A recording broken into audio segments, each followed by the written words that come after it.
Hello dear student, कल हमने virus के बारे में पढ़ा था। वायरस को सजीव और निर्जीव के बीच की योजक कड़ी कहा था। वायरस जो है उनके मतलब कि सजीव और निर्जीव जो उनके गुण थे उनके बारे में पढ़ा था। आज हम पढ़ेंगे वायरस जो है उनके प्रकार। वायरस जो है वो दो प्रकार के होते हैं।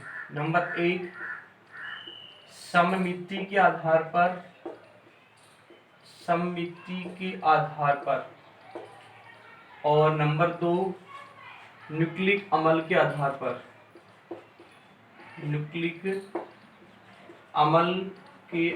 पर। क्लियर। तो सममिति जो है उसके आधार पर वायरस जो होते हैं वो तीन प्रकार के होते हैं। नंबर एक, घनाभ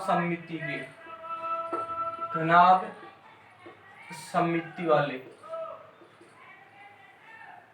नंबर दो, कुंडलीकार सममिति। नंबर तीन, जटिल प्रकार के। नंबर एक पर जो है घनाभ सममिति, इनका एग्जाम्पल है हर्पीज वायरस। क्लियर। जो कुंडलीकार है इनका एग्जाम्पल है टीएमवी और मिक्सो वायरस। इसका है हर्पीज, इसका है टीएमवी और मिक्सो वायरस। जटिल प्रकार के होते हैं वो होते हैं T4 और T6 प्रकार के। ठीक है।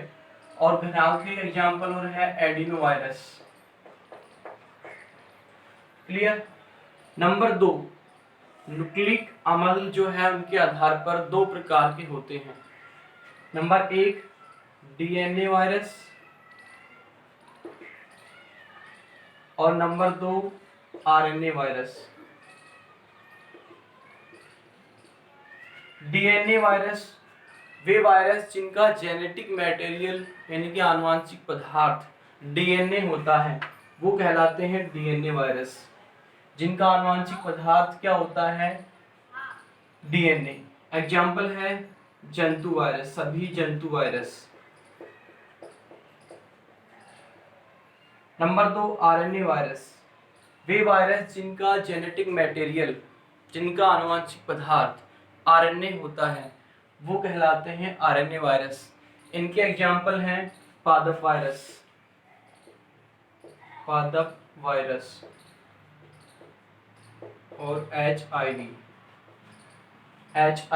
क्लियर। तो ये है वायरस जो है उनके प्रकार। नंबर एक, सममिति के आधार पर, नंबर दो, न्यूक्लिक अम्ल के आधार पर। अब हम बात करते हैं जो वायरस जो हैं उनके वर्गीकरण की। ये तो इनकी क्या होगी? प्रकार। अब हम बात करते हैं इनकी वर्गीकरण की।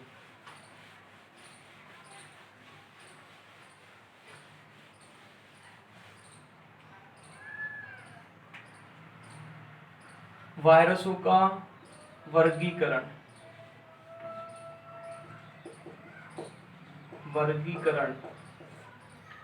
वायरस जो है वर्गीकरण है उनके आधार पर दो प्रकार के होते हैं। नंबर एक, कोशिका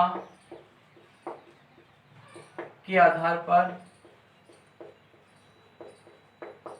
और नंबर दो वही न्यूक्लिक अम्ल जो है आनुवांशिक पदार्थ जो है उसके आधार पर। तो कोशिका के आधार पर, कोशिका जो है उसके आधार पर एक साइंटिस्ट था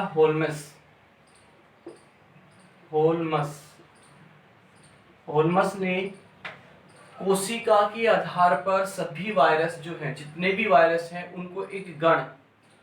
उनको सभी वायरस को एक गण वायरेल्स में रखा। वायरेल्स एक गण में रखा। होल्मस नामक जो वैज्ञानिक है उन्होंने सभी वायरस को कोशिका की आधार पर, कोशिका को मतलब कि बेस माना, उसके आधार पर सभी वायरस को एक गण है वायरेल्स उसमें रखा। क्लियर। और इस जो गण है इसके तीन उपगण हैं। नंबर एक, फेजिनी उपगण फेजीनी, फेजीनी, उपगण फेजीनी, नंबर 1। नंबर 2 जूफेजीनी, जूफेजीनी। और नंबर 3 फाइटोफेजीनी।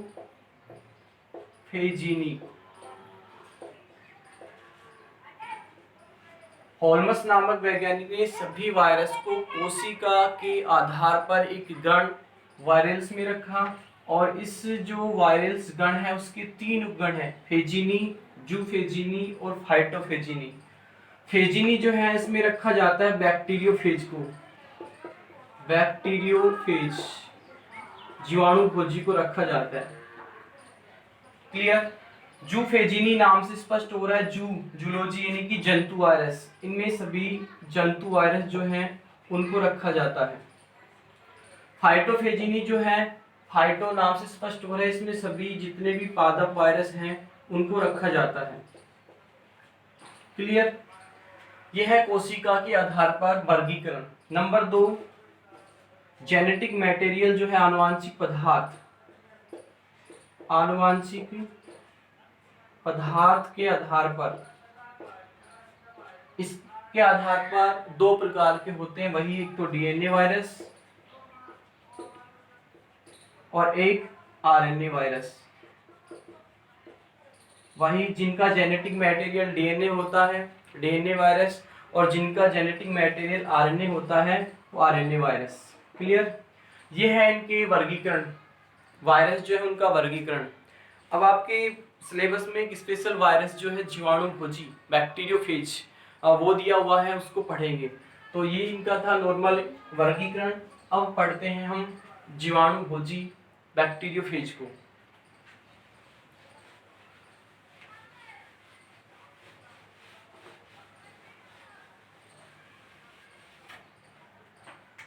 बैक्टीरियोफेज,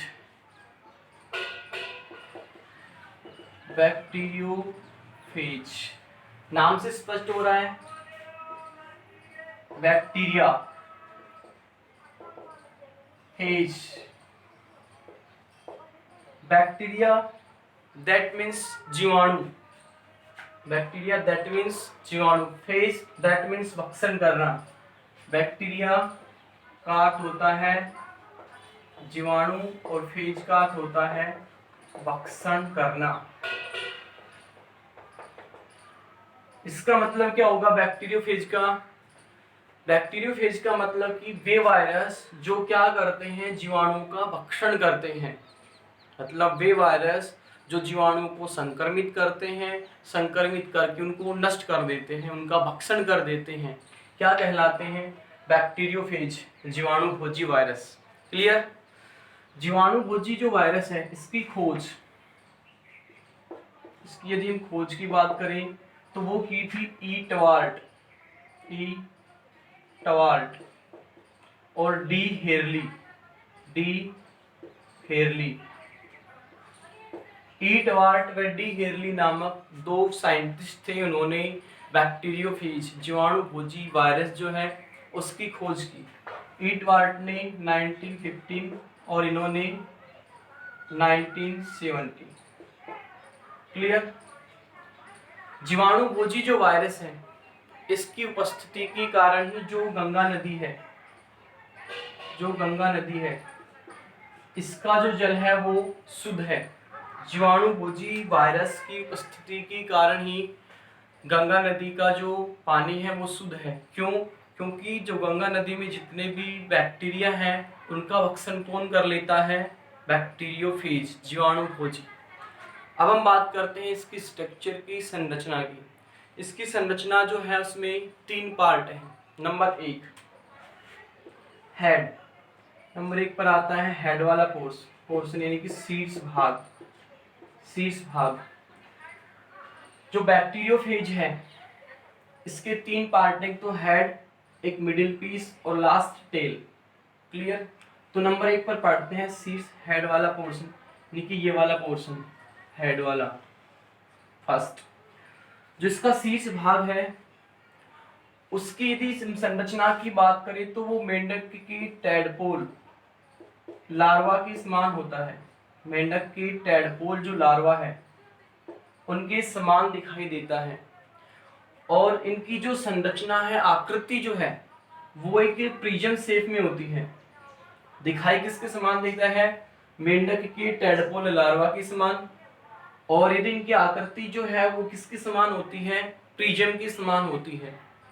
इसकी जो संपूर्ण लंबाई है, उसकी हेड की संपूर्ण लंबाई की यदि बात करें तो वो होती है 900 एंगस्ट्रोम। चौड़ाई होती है इसकी 700 एंगस्ट्रोम। 900 एंगस्ट्रोम तो इसकी क्या हो गई? लंबाई, और चौड़ाई कितनी हो गई? 700 एंगस्ट्रोम। क्लियर? उसके बाद इसके स्ट्रक्चर में देखना कि जो ये संपूर्ण जो हेड वाला पोर्शन है, यहाँ से और यहाँ तक, यहाँ से और यहाँ तक जो पोर्शन है, इसके बिल्कुल सेंटर में एक DS डबल स्ट्रैंड DNA पाया जाता है, जो ब्लैक कलर से मार्क किया हुआ है। इसके बिल्कुल सेंटर में DS double strand DNA present होता है सेंटर में। और इस DS जो DNA है, इसके बिल्कुल चारों तरफ जो बिल्कुल ब्लू कलर से दिखाया हुआ है, डिनोट किया हुआ है, वो प्रोटीन का एक आवरण होता है। DS जो DNA है, इसकी चारों तरफ प्रोटीन से निर्मित एक आवरण होता है, जिसे बोला जाता है कैप्सिड। जो इसकी चारों तरफ है, इसे बोला जाता है कैप्सिड।